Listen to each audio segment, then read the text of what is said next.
روشی نے پرتشویش نظروں سے اس آخری سکرٹ کی طرف دیکھا جو الماری میں باقی رہ گیا تھا۔ باقی تمام سکرٹ 2-2 3-3 کر کے دھلنے جا چکے تھے اور ان کو لانڈری سے لانے کی توفیق روشنی کو اس لیے نہیں ہوئی تھی کہ یہ اس کی بیکاری کا زمانہ تھا۔ بیکاری کا زمانہ مجموعی طور پر سال میں 6 مہینے ضرور رہتا تھا، باقی 6 مہینے وہ برسر روزگار رہتی تھی، لیکن وہ 6 مہینے بھی کسی ایک جگہ نہیں گزرتے تھے۔ اس عرصے میں کم از کم 2 ملازمیں تو ہو ہی جاتی تھیں۔ اس نے زیادہ مدت کا ریکارڈ صرف 1 مرتبہ قائم کیا تھا اور وہ مدت 4 ماہ تھی۔ جلدی جلدی ملازمتیں چھوڑنا روشی کی ہابی نہیں تھی، معاملہ کچھ اور ہی تھا۔ وہ اپنے کام سے کام رکھنا چاہتی تھی، جبکہ مالکان فرم بضد تھے کہ وہ ان کی نظر کرم سے بھی بہرہ ور ہو۔ روشی بہت دن ہوئے اس گندگی سے اپنا دامن چھڑا چکی تھی، اس لیے یا تو وہ خود ہی ملازمت چھوڑ دیتی تھی یا مالکان فرم ہی اسے معطوب قرار دے دیتے تھے۔ بہرحال ان دنوں بھی روشی کی بیکاری کا زمانہ تھا اور اب اس کے پرس میں اتنے ہی پیسے باقی تھے کہ وہ بس میں بیٹھ کر عمران کے گھر جا سکتی۔ وہ عمران کے گھر اس لیے جانا چاہتی تھی کہ اس سے کچھ قرض لے سکے۔ وہ بیکاری کے زمانے میں صرف عمران ہی سے قرض مانگتی تھی۔ ویسے بے شمار ملازمتیں کرنے کے باعث اس کے شناساؤں کا حلقہ بہت وسیع تھا، لیکن روشی یہ بات اچھی طرح محسوس کر چکی تھی کہ وہ لوگ قرض کے سلسلے میں سود کے بھی طلبگار ہوں گے، جبکہ عمران اصل بھی بھول جاتا تھا، اور جب روشی اس کا قرض واپس کرنے لگتی تھی تو وہ آنکھیں نکال کر کہتا تھا، میں تم سے ہرگز قرض نہیں لوں گا، میں قرض دے نہیں رہی بلکہ لوٹا رہی ہوں، یعنی مجھ سے بھی الٹ پھیر کی باتیں کرو گی۔ عمران غصیلے لہجے میں کہتا، اصول پسندی مجھے تم نے ہی سکھائی ہے، ارے جاؤ کسی اور کو بے وقوف بنانا، مجھے تو اصول پسندی کے ہجے بھی نہیں آتی۔ غرض یہ کہ اسی قسم کی اوٹ پٹانگ باتیں کر کے عمران اپنا دامن بچانے کی کوشش کرتا تھا، لیکن روشی قرض لوٹائے بغیر دم نہیں لیتی تھی۔ یہ اور بات ہے کہ عمران اسی دن اس رقم کا بیشتر حصہ روشی پر خرچ کر ڈالتا ہو۔ وہ اسے لیے ہوئے سارا دن مختلف تفریح گاہوں میں پھرتا رہتا تھا۔ اگر روشی کی لوٹائی ہوئی رقم کم ہوتی تھی تو ایسے موقعوں پر اضافی اخراجات عمران کی جیب خاص سے نکلتے تھے، لیکن روشی کو اس سے کوئی غرض نہیں تھی، وہ اپنا قرض ادا کر دیتی تھی۔ اب یہ عمران کا ذاتی معاملہ تھا کہ وہ اس رقم کو خرچ کرتا ہے یا اپنے پاس رکھتا ہے۔ عمران اتنی بے دردی سے خرچ کرتا تھا کہ روشی کو الجھن ہونے لگتی تھی، لیکن اس نے عمران کو روکنے کی کوشش کبھی نہیں کی تھی، کیونکہ ایسے موقع پر اسے کچھ عجیب سی طمانینت اور ایک انجانی سی مسرت کا احساس ہوتا تھا۔ وہ یوں محسوس کرنے لگتی تھی جیسے اس کی زندگی کا ایک بہت بڑا خلا پورا ہو گیا ہو۔ عمران کی یہ طویل رفاقت اسے زندگی کی بھرپور مسرتوں کا احساس دلاتی تھی، اور رات کو جب وہ اپنے گھر لوٹتی تھی تو ویران تنہائی میں بستر پر لیٹتے ہوئے اس کی پلکیں بھیگ جاتی تھیں۔ ایسے ہی موقعوں پر اس نے اکثر بہت کچھ سوچا تھا، لیکن دوسرا دن ہونے پر وہ سب کچھ بھول کر زندگی کی مشین کا ایک پرزہ بن جاتی تھی، پرزہ جس کے جذبات نہیں ہوتے، احساسات نہیں ہوتے، سوچ نہیں ہوتی، فکر نہیں ہوتی، اور مقصد بھی سوائے اس کے کچھ نہیں ہوتا کہ مشین کو رواں رکھے۔ یہ تھی روشی کی زندگی۔ اس نے ٹھنڈی سانس لے کر الماری سے سکرٹ نکالا۔ اسے تیار ہونے میں 20 منٹ لگے۔ پھر وہ اپنا پرس اٹھا رہی تھی کہ کال بیل بجنے لگی۔ اس نے گھڑی کی طرف دیکھا، 6 بج رہے تھے۔ وہ دروازے کی طرف بڑھی، لیکن یہ اندازہ نہیں لگا سکی تھی کہ آنے والا کون ہوگا۔ دروازہ کھولنے پر عمران کی شکل نظر آئی۔ ارے، روشی کے منہ سے بے ساختہ نکلا۔ زندگی میں پہلی مرتبہ عمران خود اس کے گھر آیا تھا، اس لیے روشی کی حیرت برحق تھی۔ جچ رہی ہو؟ عمران اسے نیچے سے اوپر تک دیکھتے ہوئے احمقانہ انداز میں بولا۔ وہ تو کہو کہ خیر ہو گئی، میرے جسم میں عشق جراثیم کے لیے سازگار آب و ہوا نہیں ہے، ورنہ میں اسی وقت تمہاری سرکار میں دوزانو ہو کر عرض کرتا کہ اے ماہ طلت رحم کر مجھ عاشق مکھنچو پر۔ مکھنچو؟ نہیں، کیا کہتے ہیں اسے؟ ہاں یاد آیا، مہجور، عاشق مہجور پر۔ عمران اندر آ گیا تھا۔ روشی نے دروازہ بند کر لیا اور بولی، میرا خیال ہے کہ آج تم پہلی مرتبہ میرے گھر آئے ہو۔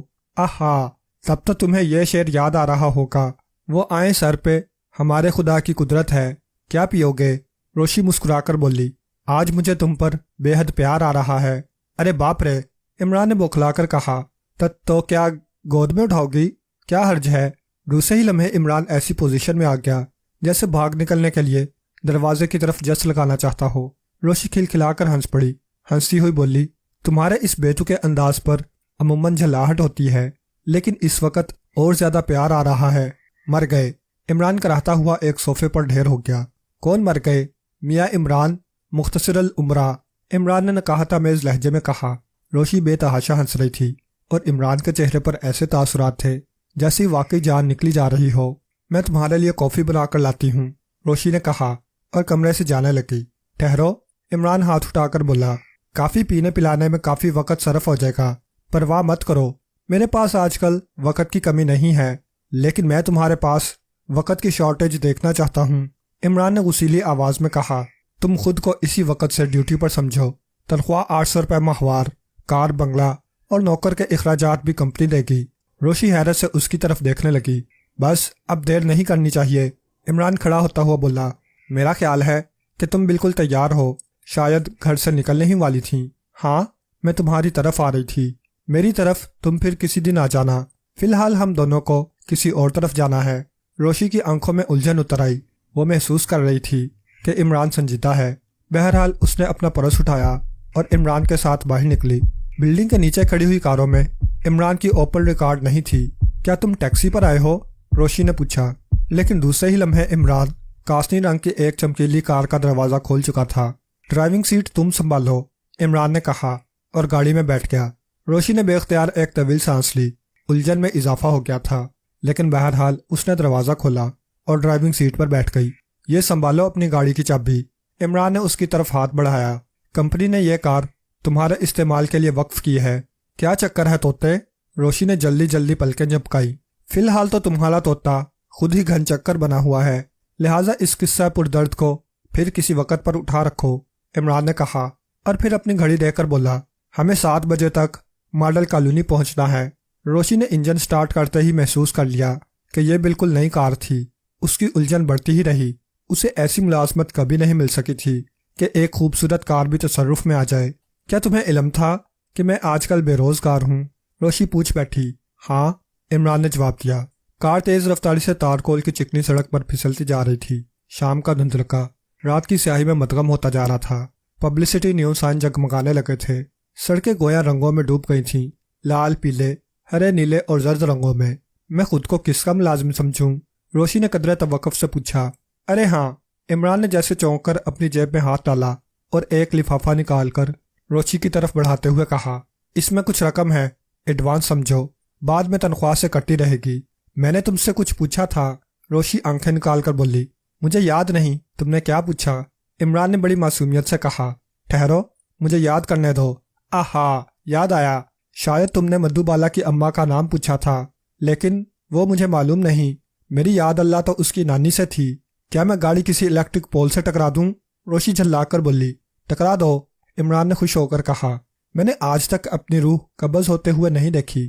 روشی دانت پیس کر رہ گئی، پھر قدرے توقف سے بولی، اگر میں اسٹیئرنگ سنبھالے ہوئے نہ ہوتی تو اس وقت میرے ہاتھ تمہاری گردن پر ہوتے، اسی لیے میں یہاں خیریت سے ہوں، بفضل تعالیٰ۔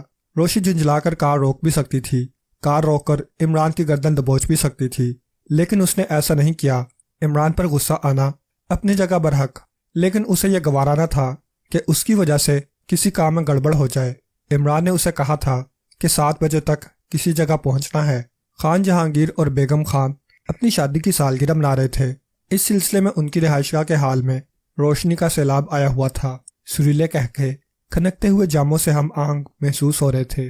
مہمانوں کی تعداد 50 کے لگ بھگ رہی ہوگی۔ ان میں سے چند ہی ایسے تھے جنہوں نے شراب کو ہاتھ نہ لگایا ہو۔ انہیں ہاتھ نہ لگانے والوں میں روشی اور عمران بھی تھے۔ روشی کی الجھن عروج پر پہنچی ہوئی تھی۔ اس کے وہم و گمان میں بھی نہ تھا کہ عمران اسے کسی تقریب میں شرکت کے لیے اپنے ساتھ لے جا رہا ہے۔ یہاں اس نے روشی کا تعارف اپنے ایک بے تکلف دوست کی حیثیت سے کرایا تھا۔ مہمانوں میں 8-10 افراد ایسے تھے جن سے عمران بہت زیادہ بے تکلف تو نہیں تھا، لیکن یہ بات واضح طور پر محسوس کی جا سکتی تھی کہ ان سے عمران کے تعلقات خاصے پرانے ہوں گے۔ روشی کو اس بات پر حیرت تھی۔ اس کا خیال تھا کہ وہ عمران کے حلقہ احباب کے ایک ایک فرد سے واقف ہے، لیکن اب اس کی یہ خوش فہمی ختم ہونا ہی چاہیے تھی، کیونکہ وہ لوگ اس کے لیے قطعی اجنبی ثابت ہوئے تھے۔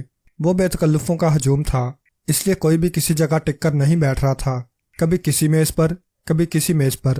عمران بھی روشی کو تنہا چھوڑ کر کہیں غائب ہو گیا۔ غائب ہونا اس لیے کہا جائے گا کہ وہ حال میں دکھائی نہیں دے رہا تھا۔ روشی سوچ رہی تھی کہ دال میں کالا ضرور ہے۔ اس قسم کی تقریبات میں عمران کی شرکت کا سبب معاشرتی اور سماجی تقاضے ہرگز نہیں ہو سکتے تھے۔